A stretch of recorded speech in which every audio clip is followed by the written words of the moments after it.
Hey, good morning everybody. Welcome to the channel. You know that feeling you get sometimes where you're like, hey, maybe I should buy a race car.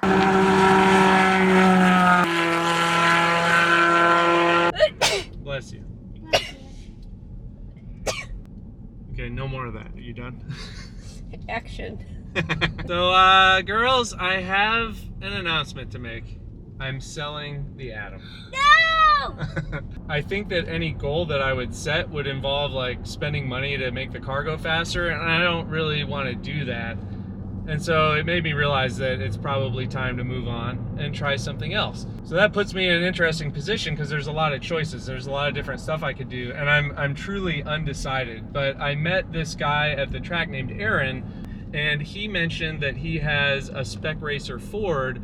He has offered to let me drive his race car on the track at AMP, so I can kind of decide whether it's something that I want to do.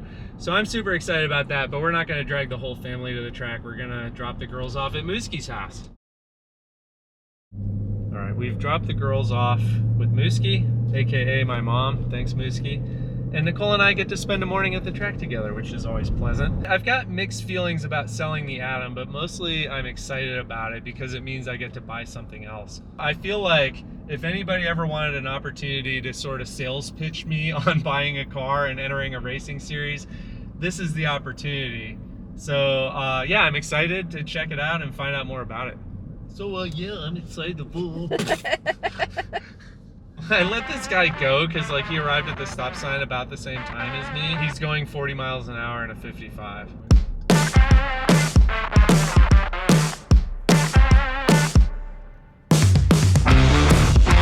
Morning, Lindsay.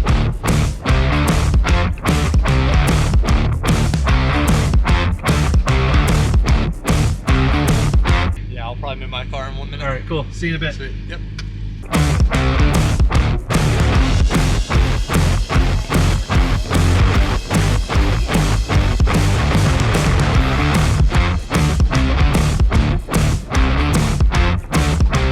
Nicole thinks of herself as a future professional production assistant, right? So Yeah. I told her as soon as the money starts coming in.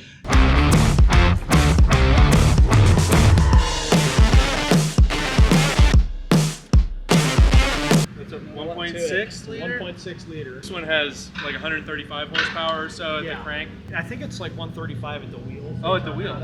Okay. And you know, you're out there with these guys in $200,000 cars that you know, they're going to be really sad if they crash them. Yeah. And there's always a guy in that group in a stock Miata that's just slaying it, right? Right. And you're like, okay, how did he get to be at that skill level? Yeah. And it wasn't in fast cars. Right. It was in safe cars, Right. and reliable cars. So I think it's cost management, it's reliability, you know, time you spend on the track instead of in the paddock, being able to challenge your own limits in a responsible way. Right. Like we all want to go home to our family. And that's why I'm a big fan and kind of believer of take race cars on the racetrack, right? Because I mean, I've had this car a year, I love it. Because it's a race car, you know, has a logbook, passes tech, I'll sell it for every penny that I paid for it. This is the SCCA spec cars. They're manufactured by SCCA Enterprises. So they've made about 1,000 of these cars now. They've been racing them since the 1990s. The car itself only weighs like 1,400 pounds. These are quick cars. You know, if you take it to a track day, you're going to be running with the big boys. In terms of lap times here at Atlanta Motorsports Park, I've got data laps from like pro racers in these cars that are 27s out here. You know, I race with SCCA. It's typically when you do these races, a regional race, you'll see fields of 20 to 30 cars every time. The majors events or the Hoosier Super Tour, you'll see 60 or 70 sometimes. So it can be really big fields. Whether you're fast or slow, front of the pack or back of the pack, there's always somebody to race with. That to me is one of the very best things of the class. Is it forces you to learn racecraft. I'm gonna get suited up, try to get my headspace right, and go out and hopefully have some fun. How does one climb into this thing? Right there, There? step right up there. Okay. And then foot in the seat. We seem to be of similar height. This is really why half of us do it, to have a stranger.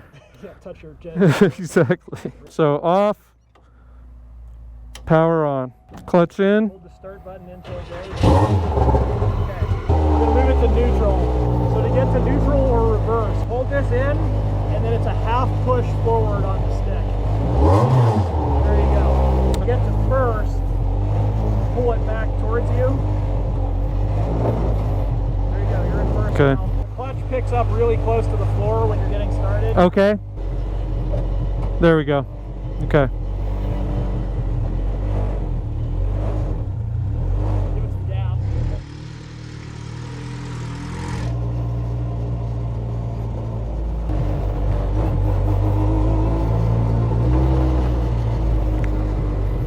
All right. A little bit to take in, but not too much. Hey, Dave. Good morning. Awesome. I would be too, driving that. It's not mine either. So Aaron barely knows me and said, yeah, go ahead, take it out. It's a Spec Racer Ford. Alright, you're good. Okay, thank you.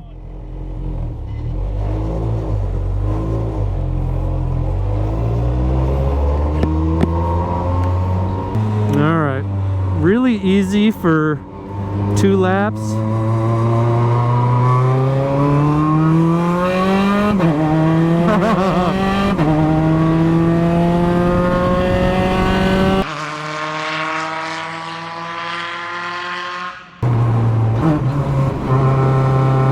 That shifter is freaking cool.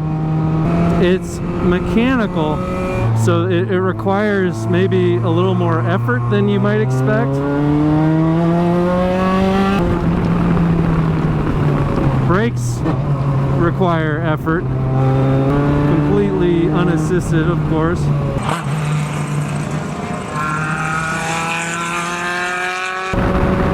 lot of wind. Yeah. Love that guy. And your kids are adorable. Oh, thanks.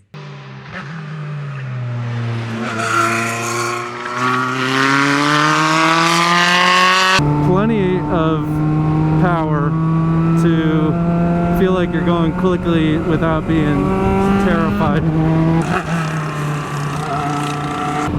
Scarier to drive at first than you might think, given that it's only 130 horsepower.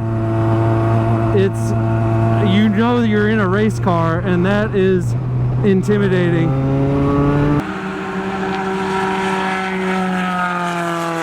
Tons of feedback from the car about what's going on. I can't really talk though, I'm busy. The shifting is perfectly natural.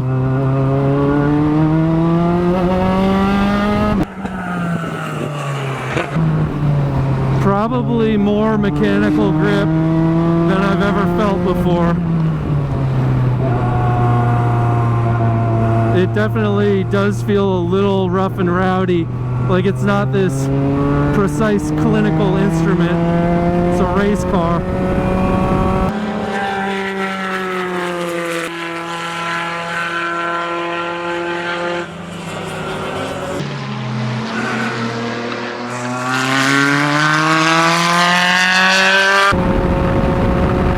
Oh yeah.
Holy cow. Yeah, you know, I underestimated this car. I didn't realize how fast it was gonna feel. Oh my gosh.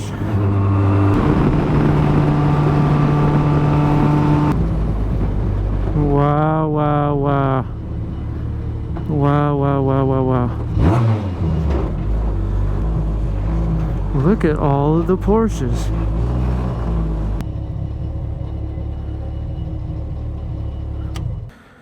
Well, that got the heart rate up.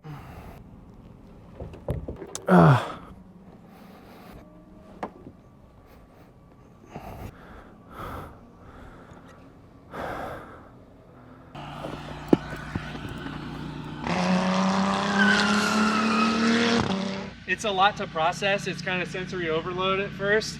The specs on the car make it sound not intimidating, but when you're actually out there, it feels like I'm in a race car. It's a race car. Is there a way to look at the lap times? Yeah, I've got the data on the computer. We can pull it up. This car doesn't understeer to tell you, hey dude, you're running out of grip. I'm certain that I was like mid 140s and felt like I was going faster. That can't be right. 131. I'm not. You thought you were doing a 140? 13. How'd I do? Yeah, your best lap was 131.1. So that's a pretty quick lap. The car is awesome. You're like muscling the gearbox. By the end of the last one, my neck is like, ugh, and I'm like, I'm really pulling G's through the long sweeper. And it is a very physical car, right? You Yeah. have to drive that car. It Yes. doesn't do anything to help you. Right. In case it wasn't clear, I just had a lot of fun in Aaron's car. So grateful to you for letting me do it. Thank you again. My pleasure. Glad you got to experience it. Get yourself one so we can come out here and race on the weekend. All right, well, I think that's a wrap. Thank you guys for coming along for the ride. Appreciate it. We'll see you next time. All right, we have retrieved the girls from Mooskie's house. Thanks again, Mooskie. And it dawned on me that while Aaron makes a very compelling case for SRF, and I am like close to being convinced that that would be the perfect thing for me to do next, there's a lot of fish in the sea, and I'm not aware of everything that's out there. So I'm curious whether you guys have a suggestion about a racing series or a particular track car that you think would be a good choice for me to try next. Leave your idea down in the comments. I definitely want to check it out. Also, as always, liking, sharing, subscribing, that stuff really helps the channel grow, and I appreciate it. So we'll see you next time.